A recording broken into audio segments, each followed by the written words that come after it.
ఇక అక్కడ పరిస్థితి ఎలా ఉందో కూడా ఎప్పటికప్పుడు ముఖ్యమంత్రి గారు తెలుసుకుంటున్నారు.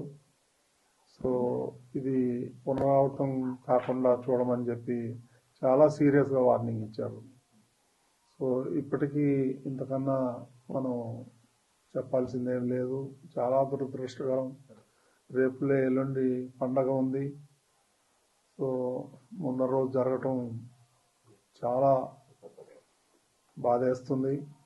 ఇలాంటివి జరగకుండా ఉండాల్సింది, కానీ దురదృష్టవశాత్తు ఇది జరిగింది. దాన్ని మనం ఏం చేయలేం. దైవ నిర్ణయం. మనం ఖండించటం తప్ప, వాళ్ళకి ఏదైనా సాయం చేయటం తప్ప మనం చేయాల్సింది ఏమీ లేదు. ఫ్యూచర్లో ఇవన్నీ కూడా జరగకుండా పక్కాగా పకడ్బందీగా ప్లాన్ చేసుకొని ముందుకెళ్లాల్సి ఉంటుంది.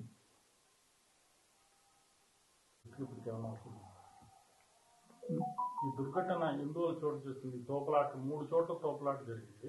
ఇది ఎన్ని రోజులు చోటు చేసుకుందని మీకు ప్రాథమికంగా ఉన్న సమాచారం వచ్చింది? ఇదే ఒక చోటది వచ్చింది సమాచారం.